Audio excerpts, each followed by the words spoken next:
Hello friends, very good evening. I am Arafat Khan and welcome to my YouTube channel. आज हम लोग जैसा कि आपने थंबनेल देख के समझ गए होंगे कि 12th के सीबीएसई के जो इम्पोर्टेंट चैप्टर्स हैं वो हम डिस्कस करने वाले हैं, है ना।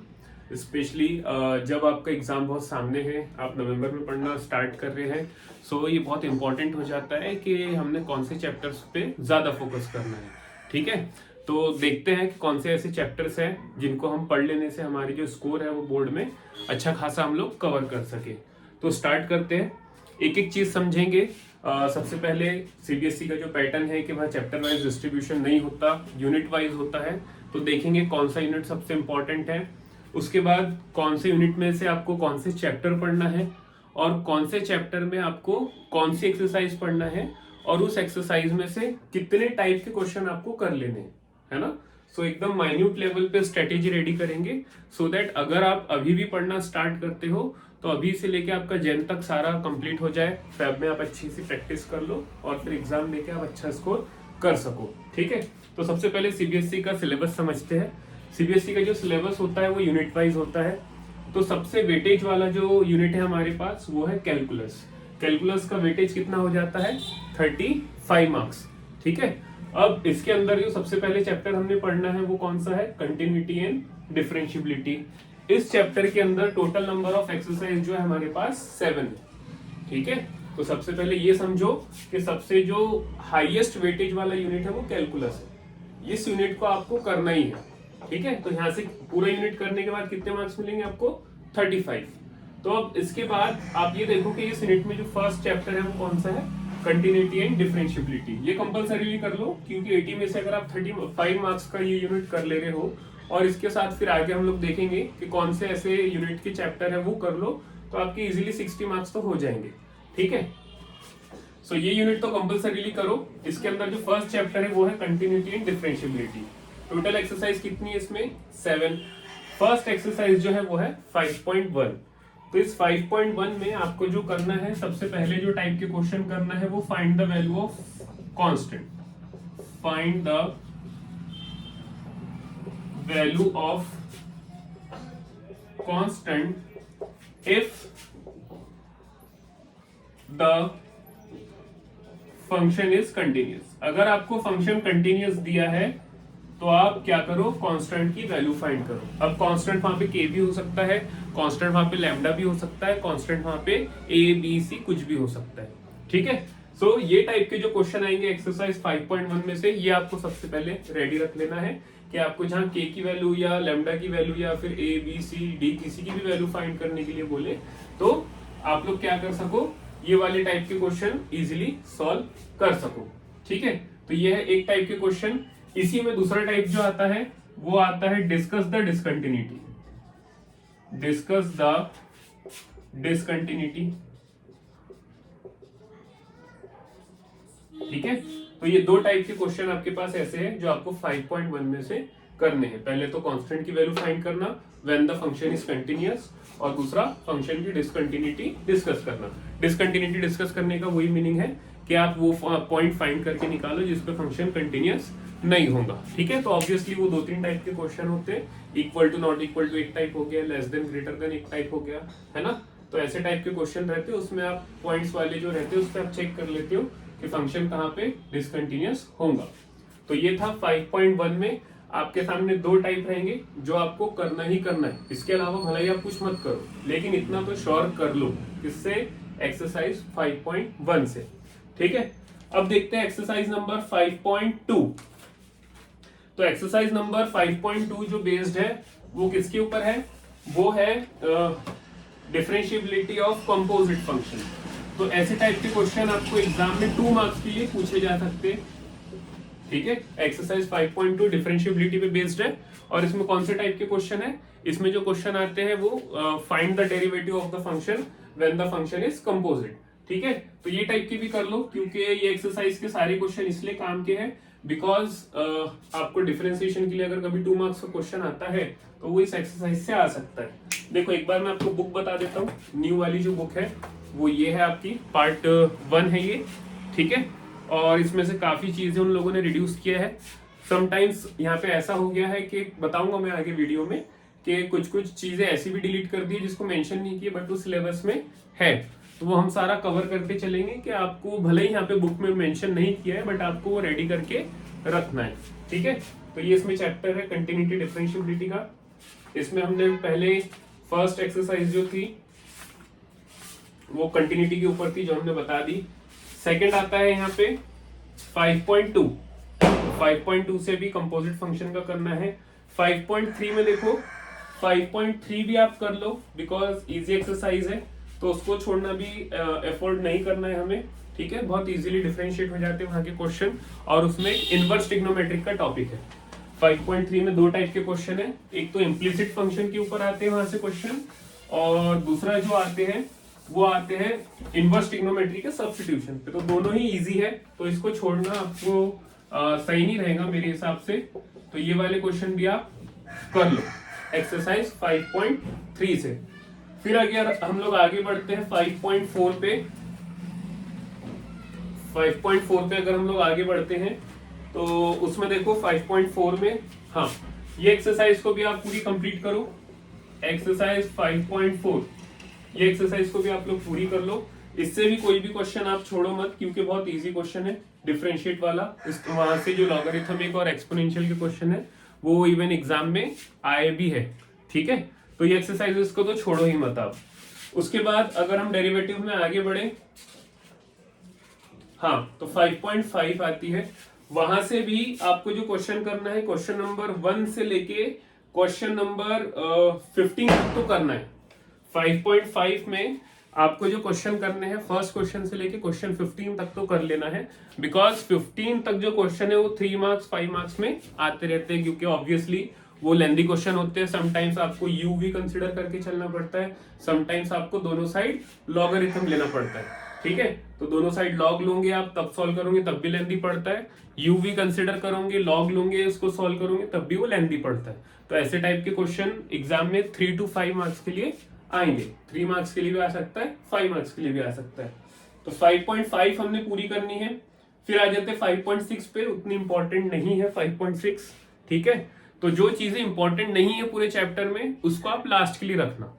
पढ़ना तो हमें पूरा है, ये यूनिट कैलकुलस यूनिट पूरा पढ़ना है, बट पहले क्या पढ़े फिर उसके बाद टाइम जब बचा फिर क्या पढ़े और फिर एंड मोमेंट पे क्या पढ़े, आपको ये भी डिसाइड करके चलना पड़ेगा। अगर आप रैंडमली पूरा पढ़ते जाओगे तो इट डजंट मेक सेंस। ठीक है, उसके बाद 5.6 के बाद जो 5.7 है, ठीक है 5.5 एक बहुत इंपॉर्टेंट थी, 5.6 जो है आप एंड में करना। 5.7 पे आ जाओ तो इससे एज इट इज क्वेश्चन आते हैं एग्जाम में। ठीक है, ये जो एक्सरसाइज 5.7 है इससे एज इट इज क्वेश्चन आ जाते हैं एग्जाम में, तो आप 5.7 भी पूरी रेडी करो। इवन अभी के सैंपल पेपर में देखोगे तो क्वेश्चन 16 जो है वो एज इट इज दिया हुआ है। ठीक है, और इसमें सेकेंड ऑर्डर डेरिवेटिव फाइंड करना रहता है, तो यहाँ से भी प्रूफ दैट के लिए अच्छे क्वेश्चन बन सकते हैं। तो 5.5 5.7 इज कंपलसरी, ये दो एक्सरसाइज तो करना ही आपको। बाकी एक्सरसाइजेस को आप practice side by side time निकाल के करते जाओ। ठीक है, तो ये था डिफरेंशिएशन में जो आपके पास 7 एक्सरसाइज है उसको आपको कैसे करना है। ठीक है, अब आ जाते हैं नेक्स्ट चैप्टर के ऊपर जो कंटिन्यूटी और डिफरेंशिएबिलिटी के बाद आता है। वो चैप्टर है एप्लीकेशन ऑफ डेरिवेटिव।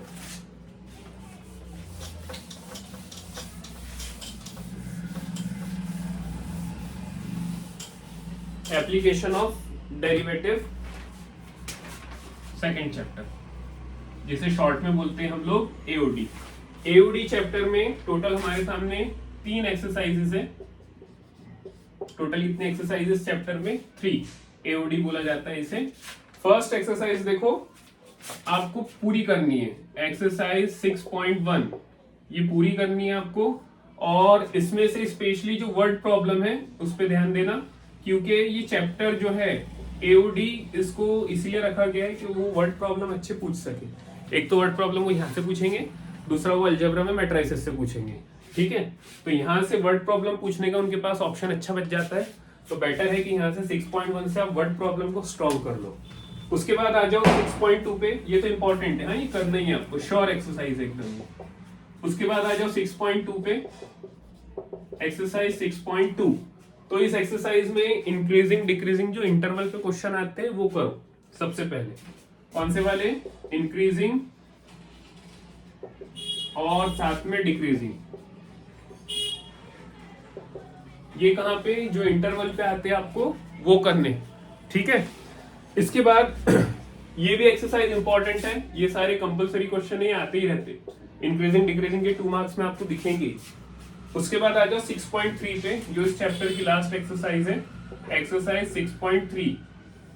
तो एक्सरसाइज 6.3 में देखो पूरी एक्सरसाइज तो वो है, बट आपको करना क्या क्या है। सबसे पहले जो आपको करना है वो लोकल मैक्सिमा लोकल मिनिमा के क्वेश्चन कवर हो जाने चाहिए। पहला क्या है? लोकल मैक्सिमा या फिर मिनिमा, ये एक चीज तो आपकी हो जाना चाहिए। दूसरा क्या है आपके पास एब्सोल्यूट मैक्सिमम और मिनिमम, ये भी क्वेश्चन आपके हो जाने चाहिए, एब्सोल्यूट मैक्सिमम और मिनिमम। और थर्ड आता है आपके सामने, क्लियर विजिबल है? हाँ, थर्ड आता है आपके सामने वर्ड प्रॉब्लम। यहां से भी वर्ड प्रॉब्लम बहुत इंपॉर्टेंट है, बिकॉज आप देख लो केस स्टडी में जो क्वेश्चन आएंगे ना 4 मार्क वाला जो क्वेश्चन आएगा वो वर्ड प्रॉब्लम देते हैं, और वो यहीं से एब्सोल्यूट मैक्सिमम मिनिमम से ही दे देते हैं, मैक्सिमम टाइम यही होता है, ठीक है। तो ये 6.3 की वर्ड प्रॉब्लम तो छोड़ना ही नहीं, और इसकी local maxima local minima sure करना। और एक और चीज आती है इसमें जो आपके पास ऑप्शनल है, कॉस्ट फंक्शन वाला टॉपिक है ना, कॉस्ट फंक्शन वाला जो टॉपिक है वो भी आप साथ में कर लो। बट ज्यादा इंपॉर्टेंट यहाँ से local maximum minima, absolute maximum minimum और वर्ड प्रॉब्लम बहुत इंपॉर्टेंट है। तो अगेन इस चैप्टर में एज पर माय एक्सपीरियंस यहाँ पे कुछ भी चीजें आपके लिए ऑप्शनल नहीं बचती, ये पूरा चैप्टर आपको कंप्लीट करना ही पड़ेगा, ठीक है। कुछ नहीं है, बहुत इजी यहाँ पे कंसेप्ट है। और यहाँ से आपको जब इतना बड़ा वेटेज दे रहा है वो 35 मार्क्स का, तो आपके लिए बहुत इजी हो जाता है यहाँ से मार्क्स स्कोर करना। अब आगे बढ़ते हैं हम लोग नेक्स्ट चैप्टर पे, जो अगेन कैलकुलस का ही है। कैलकुलस में 5-6 चैप्टर है, तो वो सारे चैप्टर में से आपको कितना करना है पहले, और कौन सी चीजों को आपको लास्ट मोमेंट के लिए या फिर आपके जो फ्री टाइम है उसके लिए रखना है, वो हम लोग डिस्कस कर रहे हैं। पहले आपको क्या रेडी कर लेना है, जो कंपलसरी पोर्शन है, उसके बाद फिर कौन सी ऐसी चीज है जो आप टाइम आपको जब मिल रहा है एक्स्ट्रा तो उसमें आप रेडी कर सकते हो। अगला चैप्टर जो इंपॉर्टेंट है वो है इंटीग्रल, वेरी इंपॉर्टेंट चैप्टर, ठीक है। इंटीग्रल्स में देखो यहाँ पे टोटल 10 एक्सरसाइजेस है, 10 एक्सरसाइजेस चैप्टर के अंदर। 1 बाय 1 देखते हैं कि कौन सी एक्सरसाइज से आप क्या कर सकते हो। सबसे पहले फर्स्ट एक्सरसाइज देखो, एक्सरसाइज 7.1, एक्सरसाइज 7.1। यहां से जो क्वेश्चन आएंगे ये इनडेफिनेट इंटीग्रल में आता है 7.1, उसके बाद जो डेफिनेट इंटीग्रल है इसी चैप्टर में है, तो वहां पे भी जो फर्स्ट एक्सरसाइज है, तो जो फर्स्ट एक्सरसाइज रहती है यहाँ पे जनरली आपको जो क्वेश्चन आ सकते हैं वो एमसीक्यू के पर्सपेक्टिव से आ सकते हैं। तो अगर ये पढ़ोगे आप तो आपको फायदा कहाँ हो जाएगा? एमसीक्यू के लिए, ठीक है। आप एमसीक्यू के लिए एक्सरसाइज को रेडी कर सकते हो। सेकंड आती है आपके पास एक्सरसाइज 7.2। एक्सरसाइज 7.2 ये इंपॉर्टेंट हो जाती है काफी। देखो बुक में बताते हैं आपके पार्ट 2 की जो न्यू बुक है, आपको सारा न्यू बुक से ही फॉलो करना है जो इस सेशन में आई है। ये पार्ट 2 की न्यू बुक है, आपको इसको ही फॉलो करना है। इंटीग्रल्स में ये फर्स्ट चैप्टर है, 7.1 आ गया इसमें, 7.1 हमने कर लिया, 7.2। तो 7.2 आपको इसलिए करना है ना क्योंकि ये हो जाता है सब्स्टिट्यूशन मेथड। सब्स्टिट्यूशन मेथड से क्वेश्चन आएंगे इंटीग्रेशन में। देखो एक सब्स्टिट्यूशन, एडजस्टमेंट, ठीक है, partial fraction, integration by parts, और उसके बाद अगर डेफिनेट की बात करोगे तो प्रॉपर्टी पे बेस्ड। ये 5 टॉपिक इंटीग्रेशन में ऐसे है 10 एक्सरसाइज में मिला के जहां से क्वेश्चन आनी है, ठीक है। तो 7.2 जो है वो पूरी इंपॉर्टेंट एक्सरसाइज है, क्यों? क्योंकि वो सब्स्टिट्यूशन पे बेस्ड है, ठीक है। तो सब्स्टिट्यूशन वाला आपको पूरी एक्सरसाइज अच्छे से करनी है।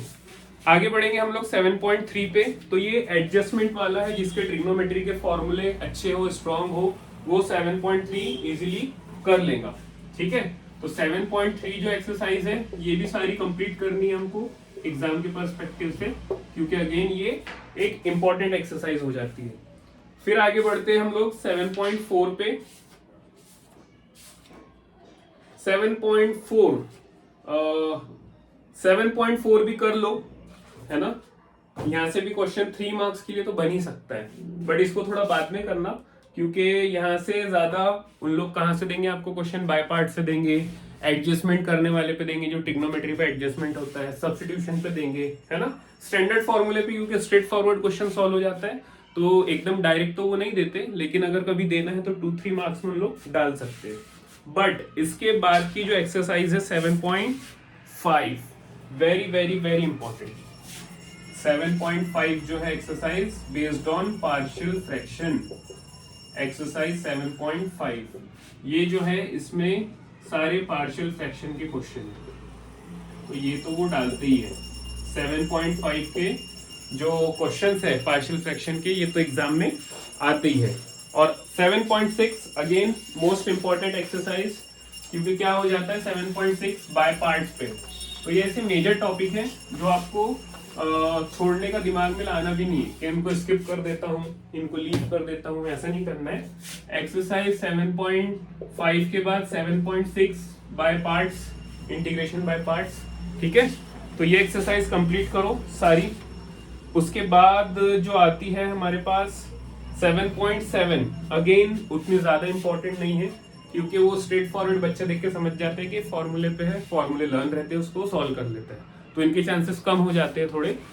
तो सीबीएसई का एक चीज देख लो सबसे पहले, सीबीएसई का पैटर्न क्या होता है एग्जाम में, वो कुछ चीजें जो रहती है, कुछ जो क्वेश्चन होते हैं वो बुक से देते हैं, कुछ क्वेश्चन वो बाहर से देते हैं, बट सेम क्या होता है, सेम होता है कंसेप्ट। जैसे बाय पार्ट्स से अगर आपको इंटीग्रेशन बाय पार्ट्स लगाना आता है, तो या तो वो आपको एक्सरसाइज का क्वेश्चन दे देंगे एग्जाम में, या फिर वो आपको सेम जो कंसेप्ट है उसके ऊपर कोई बाहर से क्वेश्चन दे देंगे। मेथड आपको, कंसेप्ट आपको लगाते आना चाहिए। तो उन लोगों का ये कंसेप्ट रहता है एग्जाम में कि आपको कंसेप्ट कितने अच्छे से आते हैं, वो ये चेक करना चाहते हैं आपका, ठीक है, रादर देन आपने कितने क्वेश्चन रटे हैं, वो सब सीबीएसई में नहीं चलता, प्रीवियस ईयर का कुछ भी नहीं आता। हाँ, बस जो प्रूफ दैट वाली चीज है वो एज इट इज आएंगी, तो ना प्रीवियस ईयर पे ज्यादा बिलीव करना और ना ही बहुत ज्यादा रट के जाना कि एक्सरसाइज एज इट इज आती है। कंसेप्ट पे फोकस करो, कुछ कुछ कंसेप्ट ऐसे जहां से श्योर क्वेश्चन एग्जाम में आते ही है। 7.7 के बाद अब हम आगे बढ़ते हैं, तो 7.8 पे आ जाओ। 7.8 अगेन आपको आ सकती है एमसीक्यूज में। डेफिनेट इंटीग्रल की ये जो फर्स्ट एक्सरसाइज है, ये आपको कहाँ आ सकती है, एमसीक्यूज में। तो ये एमसीक्यूज के पर्सपेक्टिव से आप रेडी कर सकते हो।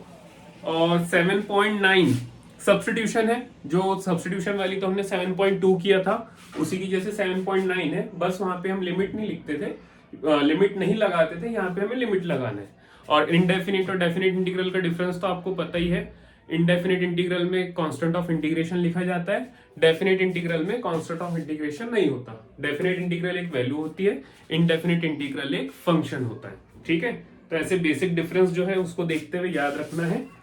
जब हम आगे बढ़ते हैं 7.8 से 7.9 से, तो एक चीज याद रखो एग्जाम में और जो आती है वो आती है प्रॉपर्टीज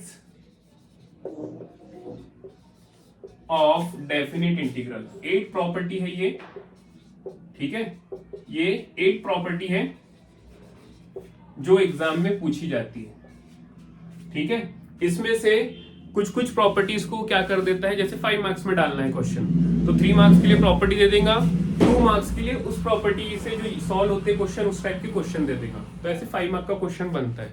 तो ये भी एक इंपॉर्टेंट टॉपिक है डेफिनेट इंटीग्रल का, जिसमें जो 8 प्रॉपर्टी है इनके प्रूफ्स आपको आना चाहिए, क्योंकि इनके प्रूफ एग्जाम में आते रहते हैं और प्रूफ तो कभी चेंज नहीं होने वाले, वो एज इट इज ही रहेंगे।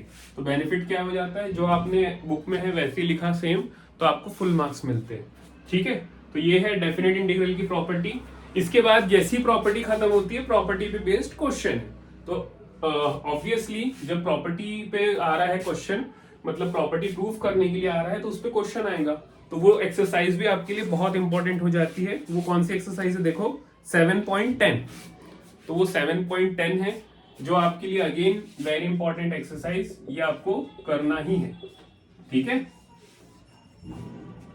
तो इंटीग्रल में इतना पोर्शन था 10 एक्सरसाइज में से जो आपने करनी थी। कौन से सेक्शन से कहाँ क्वेश्चन आएंगे वो भी हमने बता दिया आपको। कौन से सेक्शन को आपको ज्यादा स्ट्रेस देना है, कौन से सेक्शन को ऐसे फ्री टाइम के लिए रखना है कि हाँ मैं बस जस्ट एक बार प्रैक्टिस कर लूंगा एग्जाम से पहले और चला जाऊंगा, ठीक है। तो इसके बाद जो टॉपिक आता है हमारा, ये तो हमने कर लिया इंटीग्रल का, उसके बाद जो आता है एप्लीकेशन ऑफ इंटीग्रल। तो एप्लीकेशन ऑफ इंटीग्रल में देखो एक ही एक्सरसाइज है 8.1, बट इसमें एक चीज बता दूं, डिलीट करने के चक्कर में लोगों ने काफी कुछ सारी चीजें एक्सरसाइज से हटा दी, बट सिलेबस में ऐसा नहीं है। सिलेबस में वो चीज मेंशन की गई है, तो मैं एक बार आपको बता देता हूँ, ठीक है। एप्लीकेशन ऑफ इंटीग्रल, जो फोर्थ यहाँ पे टॉपिक है वो क्या है, एप्लीकेशन किसका, इंटीग्रल का। जो कि हमने पूरा 10 एक्सरसाइज पढ़े, अब उसको अप्लाई कहाँ करेंगे, तो इसके ऊपर जो बेस्ड है एक ही एक्सरसाइज है 8.1, ठीक है। तो इस एक्सरसाइज में देखो बुक में जो क्वेश्चन डाले उन्होंने सारे क्वेश्चन कवर नहीं किए हैं। बुक में उन लोगों ने सिर्फ एलिप्स वाला ही पोर्शन डाला है, ठीक है। But as per the syllabus आपको लाइन वाले भी क्वेश्चन करने हैं, ठीक है, आपको सर्कल वाले भी क्वेश्चन करने हैं और आपको पैराबोला वाले भी क्वेश्चन करने हैं, ठीक है। जैसे कि आपको पैराबोला दे देगा उसके स्टैंडर्ड फॉर्म में और बोलेगा इस पैराबोला और इस लाइन के साथ जो एरिया कवर हो रहा है वो फाइंड करो with the help of integration. आपको सर्कल के साथ एक लाइन दे देगा, बोलेगा ये दोनों मिलके जो रीजन कवर कर रहे हैं उसका एरिया फाइंड करो। एलिप्स वाला तो ऑलरेडी उसने दिया है, बट ये सब आपको कैसे करना है, ये सब जो क्वेश्चन आपको आएंगे ये आएंगे सिर्फ स्टैंडर्ड फॉर्म में। एलिप्स के स्टैंडर्ड फॉर्म में क्वेश्चन आएगा, लाइन और सर्कल और पैराबोला सबके स्टैंडर्ड फॉर्म में ही क्वेश्चन पूछे जाएंगे, ज्यादा कॉम्प्लिकेटेड क्वेश्चन आएंगे नहीं। बट हुआ ये है कि डिलीट के चक्कर में यहाँ पे उन लोगों ने सिर्फ एलिप्स को मेंशन किया बुक में, बट अगर सिलेबस देखे तो सिलेबस में सारी चीजें हैं, तो सिर्फ बुक के भरोसे नहीं रहना है, हमने सारी चीजें अच्छे से रेडी करना है। तो एक ही एक्सरसाइज है ये, अगेन एक्सरसाइज कर लेना, इंपॉर्टेंट है, एप्लीकेशन ऑफ इंटीग्रल। उसके बाद आते हैं हम लोग डिफरेंशियल इक्वेशंस। तो डिफरेंशियल इक्वेशंस देखो, differential equations number 5, differential equations, है ना। तो हम लोग क्या कर रहे हैं, हम लोग यूनिट वाइज के बाद हम लोग चैप्टर वाइज और उसके बाद एक्सरसाइज वाइज ये चेक कर रहे हैं कि कौन कौन से जो क्वेश्चंस हैं हम पहले करें, प्रायोरिटी पे रखें, और कौन से ऐसे क्वेश्चन है जिनको हम लास्ट में ऐसे फ्री मोमेंट में जो फ्री टाइम रहेगा उसमें हम लोग कर सकते हैं, ठीक है। तो वो हम लोग देख रहे हैं, बहुत इंपॉर्टेंट है क्योंकि नवंबर है अभी आपके पास, आज का 12 नवंबर है, आधा नवंबर बचा है, दिसंबर बचा है, जनवरी बचा है, तो मान के चलते हैं आपके पास 50 डेज बचे। 50 डेज में आपको रेडी करना है खुद को, तो आप रेडी कैसे करोगे, ठीक है। तो डिफरेंशियल इक्वेशन में टोटल नंबर ऑफ जो एक्सरसाइज है वो है 5। फर्स्ट एक्सरसाइज देखो, इसकी एक्सरसाइज जो है फर्स्ट वाली इसकी 9.1, तो ऑर्डर और डिग्री वाली एक्सरसाइज है, वो आ सकती है आपके एमसीक्यूज में। तो अगर ये एक्सरसाइज पढ़ रहे हो तो यहाँ से 1 मार्क आपके बन जाएंगे, ठीक है। सेकेंड एक्सरसाइज जो है एक्सरसाइज 9.2, ये उतनी इंपॉर्टेंट नहीं है, बट यहां से अगर ये जो टॉपिक पे बेस्ड है 9.2, यहां से क्वेश्चन आ सकते हैं आपसे, तो आपसे आ सकते हैं एमसीक्यूज में ही। फिर से ये भी एमसीक्यू में था, ये भी एमसीक्यू में। यहाँ पे एमसीक्यू में क्या पूछ सकता है, जनरल सॉल्यूशन के ऊपर क्वेश्चन, और यहाँ पे क्या पूछ सकता है वो आपसे, पर्टिकुलर सॉल्यूशन के ऊपर क्वेश्चन, ठीक है। तो एमसीक्यूज 2 टाइप के यहाँ से पूछे जा सकते हैं, एक तो जनरल सॉल्यूशन पे क्वेश्चन आ जाएगा, एक तो पर्टिकुलर सॉल्यूशन पे। यहाँ पे तो जो भी आएगा ऑर्डर और डिग्री पे ही आएगा, ऑर्डर या फिर डिग्री, ठीक है। तो 9.1 9.2 हो गया। उसके बाद 9.3 पे आ जाओ। 9.3 पे देखो क्या है, 9.3 में जो सबसे इंपॉर्टेंट होता है वो हमारे लिए है वर्ड प्रॉब्लम। एक्सरसाइज 9.3 है ना, इस एक्सरसाइज में जो इंपॉर्टेंट है हमारे लिए वो क्या है, वर्ड प्रॉब्लम। तो एक्सरसाइज 9.3 से सबसे पहले हमें जो करना है वो है वर्ड प्रॉब्लम। बाकी फिर उसको छोड़ के जो क्वेश्चंस है वो सारे अगर हमने ऑप्शनल भी रखे तो इजीली कर सकते हैं, ठीक है। बट इसके बाद जो एक्सरसाइज है 9.4, एक्सरसाइज 9.4, यहां देख लो, होमोजीनियस डिफरेंशियल इक्वेशन के ऊपर है। यहाँ पे जो क्वेश्चन आते हैं ना, तो एक बार आपको मैं बुक से भी हाईलाइट कर देता हूँ।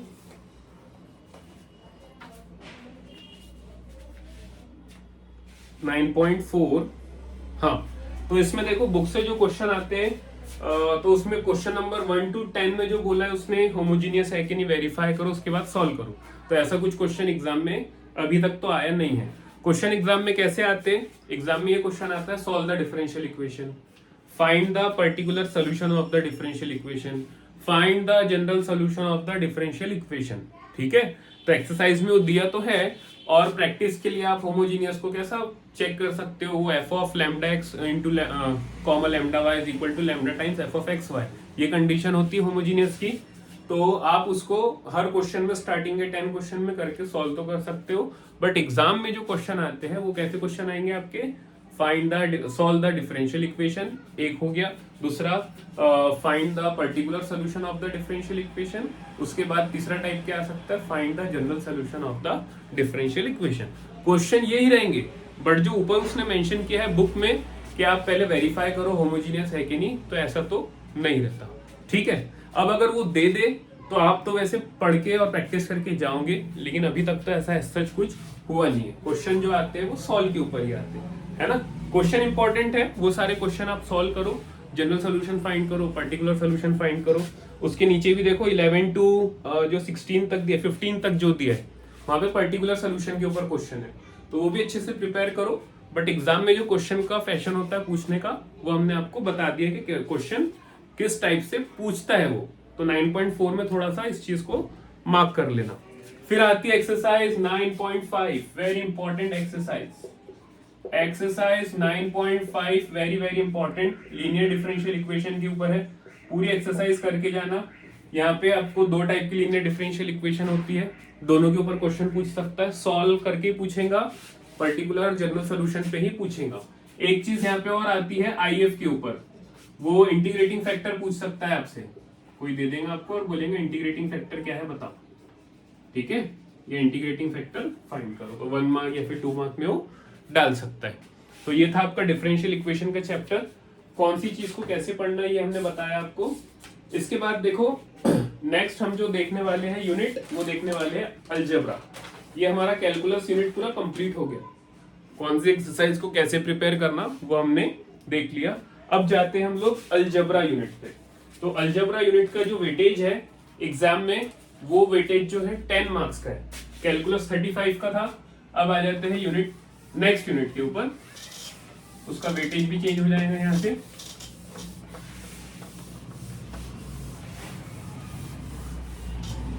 नेक्स्ट यूनिट,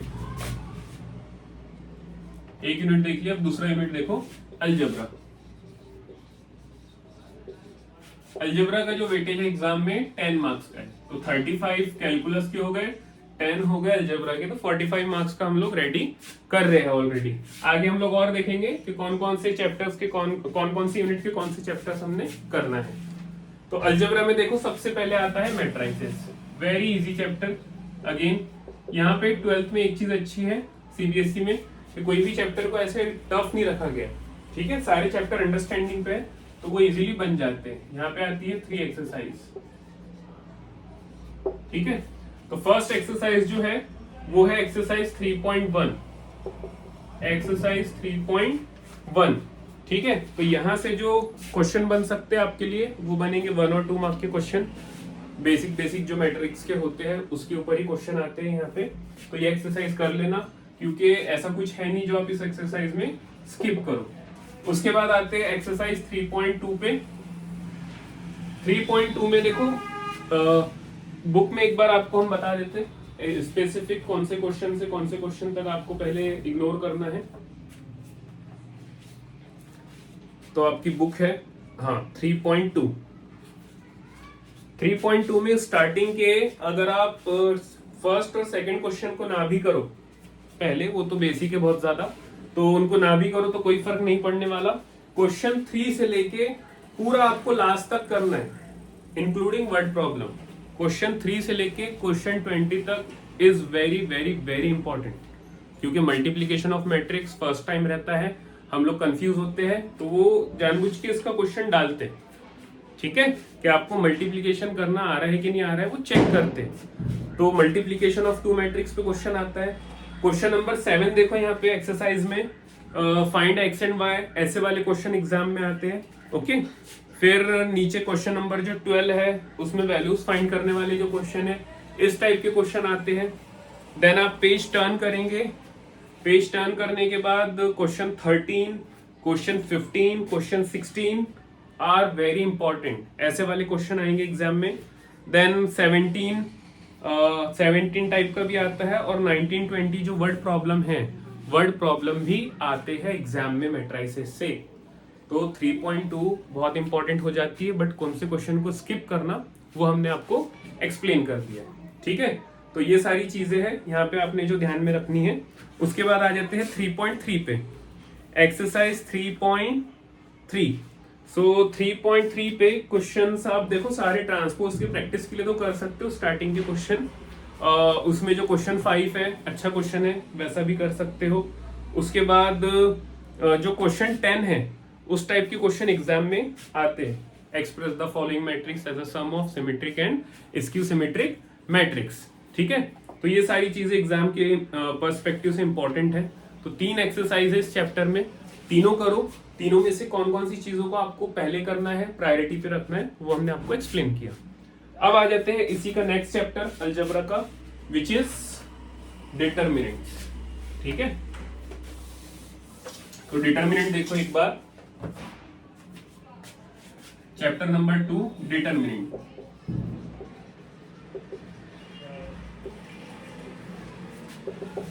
इस चैप्टर के अंदर जो हमारे पास एक्सरसाइजेज है करने के लिए, वो 5 एक्सरसाइज है। नंबर ऑफ एक्सरसाइज कितनी है इसमें? 5।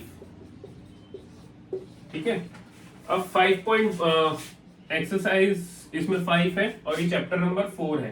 तो 4.1 में 1 और 2 मार्क्स के अकॉर्डिंग आपको क्वेश्चन इजीली बन सकते हैं, जिसमें आपने डिटर्मिनेंट सॉल्व करना आता है कि नहीं वो चेक करेंगे आपका। आप 2x2 का 2x2 का डिटर्मिनेंट सॉल्व कर रहे हो क्या प्रॉपर, 3x3 का आप डिटर्मिनेंट प्रॉपर सॉल्व कर रहे हो कि नहीं, वो कंप्लीट वो चेक करेंगे। तो 4.1 करना है, स्किप नहीं करना है। Again very easy exercise. Then exercise 4.2, ये भी आप कंप्लीट करो, इसमें भी आपको कुछ लीव नहीं करना है, बल्कि बहुत इंपॉर्टेंट एक्सरसाइज है डिटर्मिनेंट की। ओके, उसके बाद आ जाता है एक्सरसाइज 4.3। एक्सरसाइज 4.3, तो 4.3 में एक बार देख लो, 4.4, हाँ 4.3, तो उतनी ज्यादा इंपॉर्टेंट ये एक्सरसाइज नहीं है, बट इसमें जो माइनर कोफैक्टर का कंसेप्ट है वो आपको क्लियर रहना चाहिए। कभी वो पूछ सकते हैं कि माइनर और कोफैक्टर बताओ करके, ठीक है, वो आ सकता है। और जो क्वेश्चन नंबर 5 है ना, उस टाइप का क्वेश्चन आ सकता है, क्योंकि वो अभी 2023 में भी आया था। जो 4.3 का क्वेश्चन 5 है, उस टाइप का क्वेश्चन के element into its cofactor plus element into its cofactor plus element into its cofactor, तो ये जो होता है मैट्रिक्स के डिटर्मिनेंट के इक्वल होता है, ये हमको पता है। तो ये जो प्रॉपर्टी है इसके ऊपर क्वेश्चन वो दे सकते हैं। माइनर कोफैक्टर के लिए कुछ पूछ सकते हैं, बट एज सच एक्सरसाइज उतनी ज्यादा इंपॉर्टेंट नहीं है, कंसेप्ट आपको पता रहना चाहिए लेकिन। हाँ, तो 4.2 बहुत इंपॉर्टेंट थी। उसके बाद 4.3 में जस्ट कंसेप्ट आ जाए आपको तो इंपॉर्टेंट है। फिर हम लोग देखो आगे बढ़ते हैं 4.4 पे। हाँ, तो इसमें जो क्वेश्चन आते हैं ना वो प्रॉपर्टी पे आते हैं। Verify that a into adjoint a is equal to adjoint a into a is equal to determinant a into identity. ये जो प्रॉपर्टी इसके ऊपर एग्जाम में क्वेश्चन आते हैं। और ज्यादा क्या करते हैं उन लोग, मैट्रिसेस और डिटर्मिनेंट में आपको प्रॉपर्टी कितने अच्छे से समझिए उसके ऊपर वो क्वेश्चन देते हैं।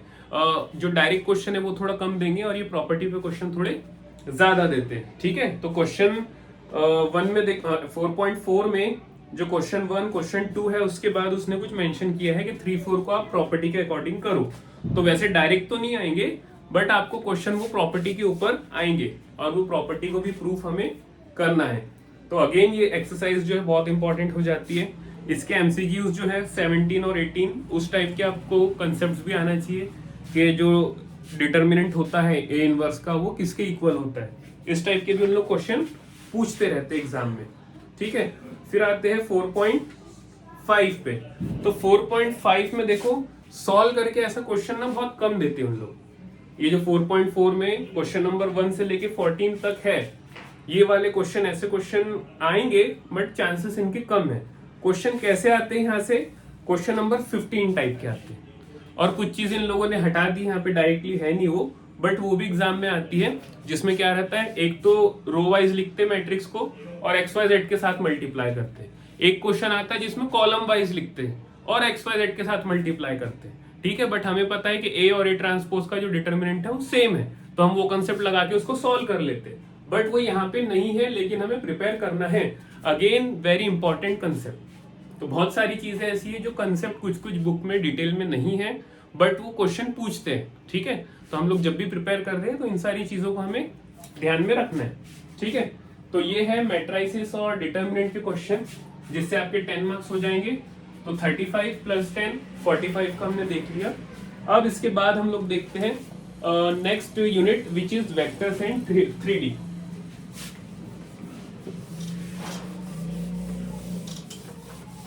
अगला यूनिट देखो, unit number 3, vector and 3D। 3D ये यूनिट, इसका जो मार्क्स है वो टोटल 14 है, बट हमें ये पूरा यूनिट नहीं करना है।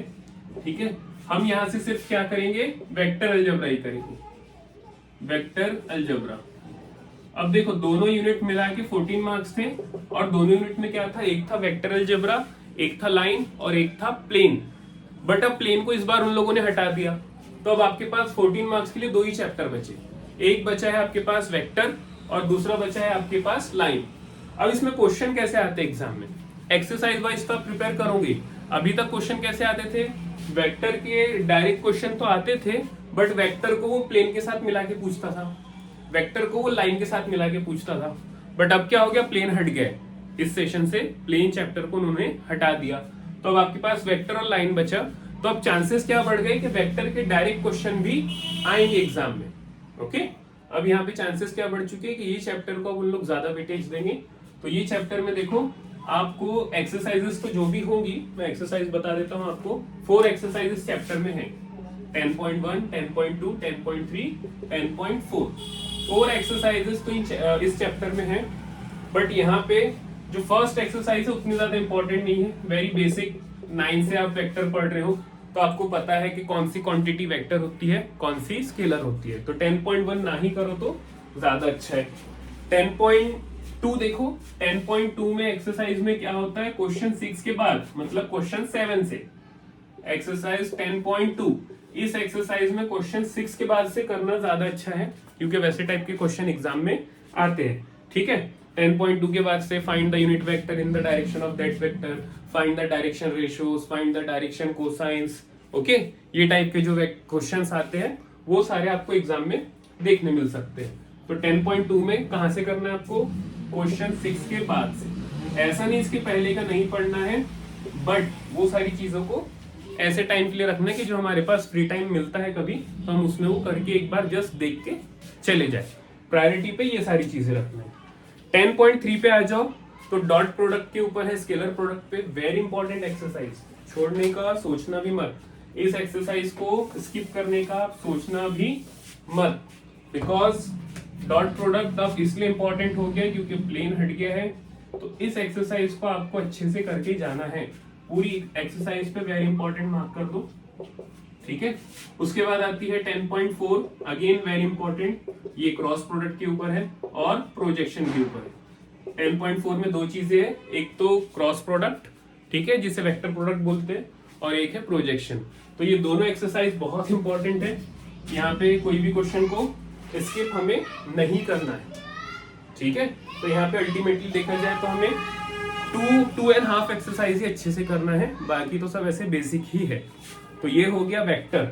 अब 14 मार्क्स का पूरा यूनिट है, हम सिर्फ करने वाले हैं इसमें से अभी के टाइम के हिसाब से वेक्टर, और बहुत इजी इतना पोर्शन। तो हम ये मान के चल सकते हैं कि 14 में से यहाँ पे हमें इक्वल डिस्ट्रीब्यूशन अगर रखे तो 7 मिल सकते हैं मार्क्स, या फिर 8 भी हो सकते हो मार्क्स, या फिर 9 भी हो सकते हैं, या फिर 10 भी हो सकते हैं, डिपेंड्स। उन लोग ने जब यूनिट वाइज डिस्ट्रीब्यूशन रखते हैं ना, तो चीजें उनके हाथ में चले जाती है कि वो कौन से चैप्टर पे से कितने क्वेश्चन दे।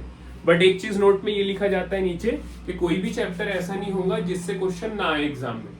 हर चैप्टर से क्वेश्चन आएंगे, बट वेटेज कम ज्यादा करना उनके हाथ में है, क्योंकि चैप्टर पे हम मार्क्स डिस्ट्रीब्यूशन नहीं देते। हम लोग मार्क्स कहाँ देते हैं? यूनिट पे।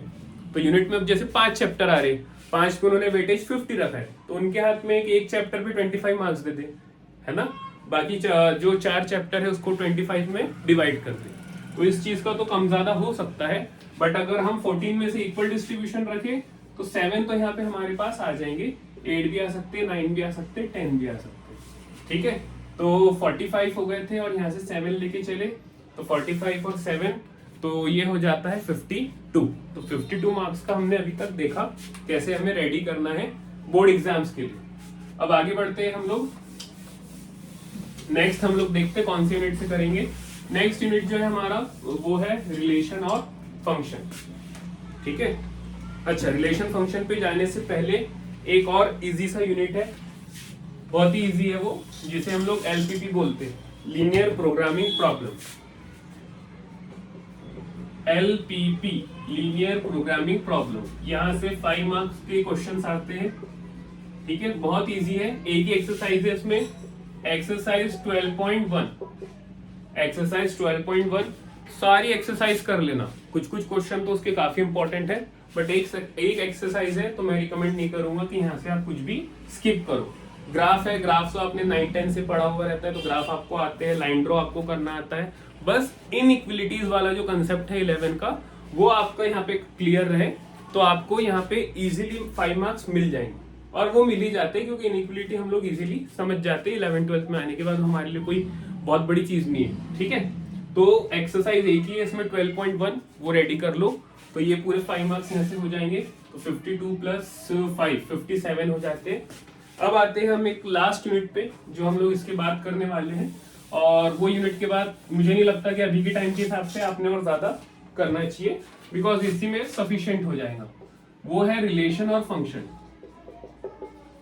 Relation and function. बहुत इंपॉर्टेंट और इजी यूनिट है। अगेन ये पूरे अगर आप यूनिट का वेटेज देखो तो वो रहता है 8 मार्क्स का। तो हम यहाँ से अगर 2-3 मार्क्स भी ग्रास्प कर ले, गेन कर ले, तो हमारे लिए बहुत ज्यादा इंपॉर्टेंट हो जाता है।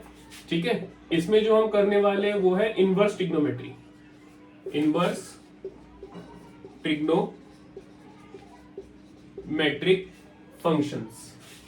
ठीक है, तो ये जो चैप्टर है, चैप्टर नंबर 2 है, इसके अंदर टोटल 2 एक्सरसाइजेस है। अगेन बहुत छोटा चैप्टर है, 2 एक्सरसाइज है। फर्स्ट एक्सरसाइज जो है वहां पे आपको कंप्लीट करनी है 2.1। प्रिंसिपल वैल्यू के ऊपर क्वेश्चन आएगा ही आएगा। ठीक है, जो प्रिंसिपल वैल्यू है उसके ऊपर एग्जाम में क्वेश्चन आना ही है। ठीक है, सो प्रिंसिपल वैल्यू का क्वेश्चन कर लो तो ये एक्सरसाइज कंप्लीट हो जाती है। एक्सरसाइज 2.2 ये भी कंप्लीट करो क्योंकि बहुत सिंपल एक्सरसाइज है, और यहाँ से भी 2 मार्क्स के लिए आपको क्वेश्चन एग्जाम में देखने मिलेंगे, मैक्सिमम चांसेस यहाँ से रहते हैं। तो अगर 8 में से आप 3 मार्क्स, 2 मार्क्स या 4 मार्क्स जो भी समझो, तो आप फॉर एग्जाम्पल हम लेके चलते 8 में से 3 मार्क्स।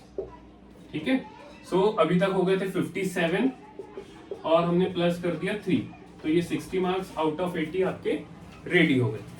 ठीक है, इसके अलावा जो हमने यूनिट बताए, जो चीजें हमने स्किप की है, देखो स्किप क्या क्या किया हमने। रिलेशन फंक्शन का जो फर्स्ट चैप्टर है वो स्किप किया, और प्रोबेबिलिटी हमने स्किप किया, और लाइन हमने स्किप किया।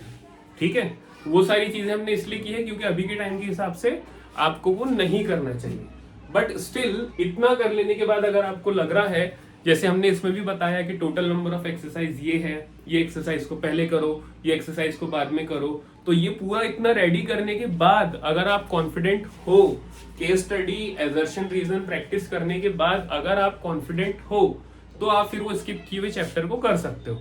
ठीक है, प्रोबेबिलिटी देखो, प्रोबेबिलिटी 8 मार्क्स का है, बट उसके ऊपर नंबर ऑफ एक्सरसाइज कितनी दिया उन लोगों ने, तो नंबर ऑफ एक्सरसाइज उतनी करना पुराता नहीं है प्रोबेबिलिटी 12th में, तो उसको ना ही करें अभी हमारे हिसाब से, तो ठीक है। रिलेशन फंक्शन में जो बहुत सारे डाउट आते हैं बच्चों को, रेंज डोमेन वाला कंसेप्ट रहता है ना, इससे कुछ इजी इक्विवेलेंस रिलेशन वाले क्वेश्चन बन जाते हैं।